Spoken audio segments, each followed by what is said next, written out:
नमस्कार, नवीन एका व्हिडिओमध्ये तुमचं स्वागत आहे। आज आपण सोयाबीनला तिसरी फवारणी कोणती घ्यायची त्याच्याबद्दल माहिती देणार आहे। कारण की शेतकरी बंधूंनो, आता आपल्या सोयाबीनला 60 दिवस झाली तर आणि सोयाबीनला सगळ्या वाद्या हे तर मित्रांनो चालू झालेत लागायला।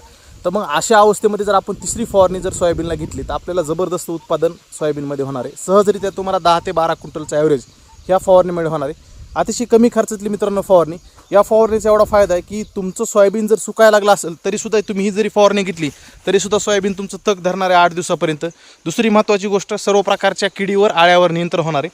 आणि महत्त्वाची गोष्ट मित्रांनो, आपण जे फवारणी करायला लागलो होतो ही तिसरी फवारणी, याच्यामध्ये तुम्हाला मी असा एक घटक सांगणार आहे ज्याच्यामुळे आपल्या सोयाबीनचा दाना टपोरा होईल आणि प्रत्येक शेंग मित्रांनो पोचणार आहे। तर व्हिडिओला शेवटपर्यंत पहा आणि सर्वात आधी आपल्या चॅनलला सबस्क्राईब करून घ्या। खाली सबस्क्राईब बटन आहे मित्रांनो। तुम्हाला मी नेहमीच महत्त्वपूर्ण व्हिडिओ बनवत असतो, त्यामुळे ज्यांनी आपल्या चॅनलला अजून सबस्क्राईब केलेलं नाही त्यांनी सबस्क्राईब करून घ्या। आणि तुमच्याकडून मला एकच अपेक्षा आहे मित्रांनो, आपल्या व्हिडिओला होईल तेवढं लाईक आणि शेअर करत जा, कारण की व्हिडिओ बनवायला मला सुद्धा जरा प्रोत्साहन येतं तुमच्याकडून एक लाईक जर मिळाली तर। शेतकरी बंधूंनो, तुम्ही बघत असाल सोयाबीन आता वाद्या आपल्या एकदम चांगल्या लागल्या। तर हे सगळं KDS 992 सोयाबीन आहे मित्रांनो।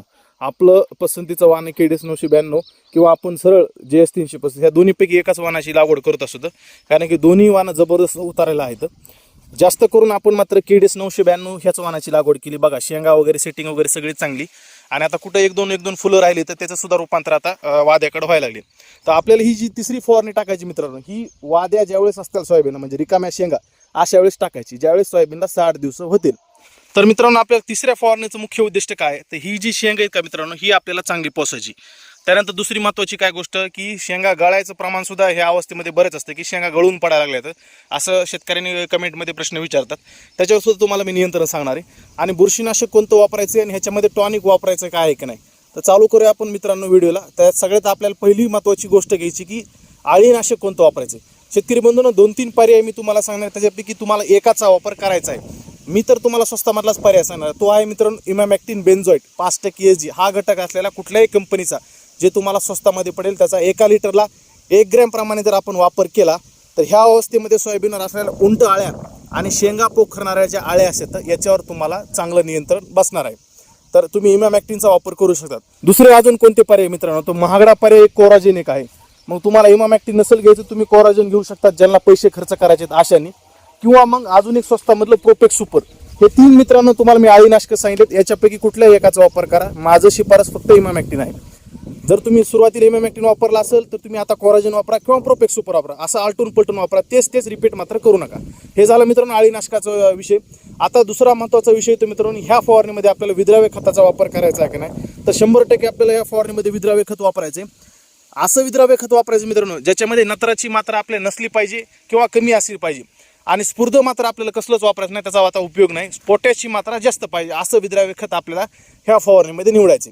तर शेतकरी बंधूंनो, आपण दुसऱ्या फवारणीमध्ये 05234 सांगितलं होतं, त्यामुळे आता 05234 घ्यायचं नाही।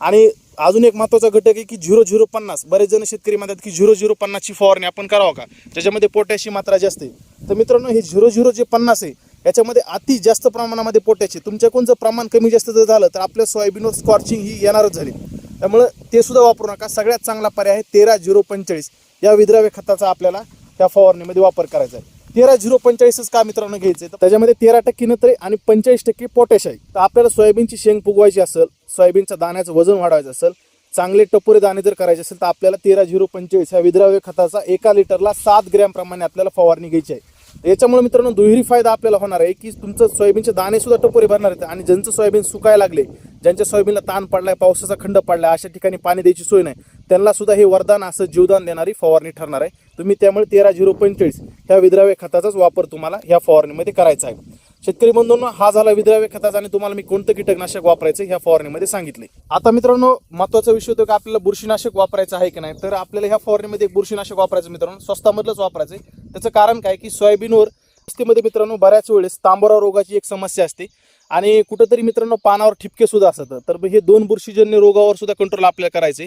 तर सगळ्यात चांगला पर्याय मित्रांनो हारू ह्या बुरशीनाशकाचा येतो। त्याच्यामध्ये सल्फर सुद्धा आहे आणि ट्युबिक्युनोझोल सुद्धा घटक आहे, म्हणजे तुमच्या सोयाबीनच्या पानावरील मुळावरील सगळ्या प्रकारची बुरशी मित्रांनो हे घालतं।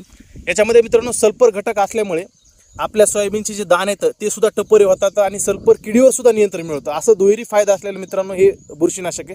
त्यामुळे तुम्ही नक्कीच हारू या बुरशीनाशकाचा वापर करायचा आहे, कारण की सल्फर हे मित्रांनो तेलवर्गीय पिकासाठी अत्यंत चांगलं असतं, दाण्याचं वजन वाढवतं, दाणे टपुरे करतं आपण हारू बुरशीनाशक वापरू शकतो 1 लिटरला 2 ग्रॅम प्रमाणे.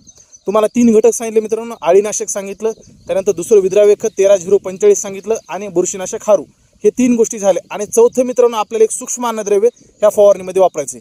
आता सूक्ष्म अन्नद्रव्य का वापरायचं मित्रांनो, तर बघा बऱ्याच जणांचं सोयाबीन तर मित्रांनो सगळं चांगलं असतं, पण एक समस्या त्यामध्ये दिसून येते काय, की सोयाबीनचे जे शेंगा आहेत त्या गळायला लागतात, गळून पडतात. तर मग हे गळून जे शेंगा पडतात हे असतं मित्रांनो सूक्ष्म अन्नद्रव्याच्या कमतरतेमुळे. त्यामध्ये प्रामुख्याने 2 घटक असतात, एक झिंक आणि बोरान. ज्यावेळेस पण झिंक आणि बोरानची कमतरता तुमच्या जमिनीमध्ये असेल त्यावेळेस तुमचे सोयाबीनच्या शेंगा ह्या गळून पडतात. तर त्याच्यामुळे आपल्याला सूक्ष्म अन्नद्रव्यामध्ये चिलटं स्वरूपात जे मायक्रोन्यूट्रिएंट येतं, कुठल्याही कंपनीज घ्या, तुम्हाला 1 लिटरला 2 ग्रॅम प्रमाणे त्याची फवारणी घ्यायची. तर तुम्हाला सर्व प्रकारचे अन्नद्रव्य सोयाबीनला भेटतील. सोयाबीनचा दाना चांगला वळ आणि शेंग गळण्याची समस्या कसल्या प्रकारची येणार नाही. त्यामध्ये बोरान सुद्धा असतं, झिंक असतं, फेरस असतं, मॅग्नेशियम असतं, सल्फर असतं, सगळेच घटक असतात. शेतकरी बंधूंनो, सोयाबीनमध्ये जी शेंग गळण्याची समस्या येते ही प्रामुख्याने 3 कारणामुळे येत असते. पहिलं कारण आहे एक तर सूक्ष्म अन्नद्रव्याची कमतरता, झिंक आणि बोरान. तुम्हाला मी फवारणीमध्ये सांगितलेलंच आहे, त्याचा वापर केला तर ती समस्या दिसून येणार. दुसरं मित्रांनो, आळीमुळे सुद्धा शेंग गळण्याची समस्या येते. म्हणजे काय होतं की ज्यावेळेस पण जे आळ्या असतात ह्या वरच्या साईडचे जे देठ दिसतात बारकाली, हे देठावर जर आळीने हल्ला केला तर हे शेंगा गळून पडतात. त्यामुळे आपण त्यामध्ये इमामॅक्टिन, प्रोपेक्स सुपर किंवा कोराजन सांगितले, कशाचाही एक वापर केला तरी सुद्धा तुम्हाला शेंग गळण्याची समस्या येणार नाही, आळीवर कंट्रोल मिळेल. आणि चौथी गोष्ट मित्रांनो, बुरशीजन्य रोगाचं. ज्यावेळेस पण ढगाळ वातावरण असतं अशा वेळेस वातावरणातली बदल्यामुळे सुद्धा आपल्या शेंगा गळून पडतात. त्यामुळे आपल्याला बुरशीनाशक ह्या फवारणीमध्ये वापरणं गरजेचं आहे आणि बुरशीनाशक वापरल्यामुळे शेंग गळण्याची समस्या येणार नाही.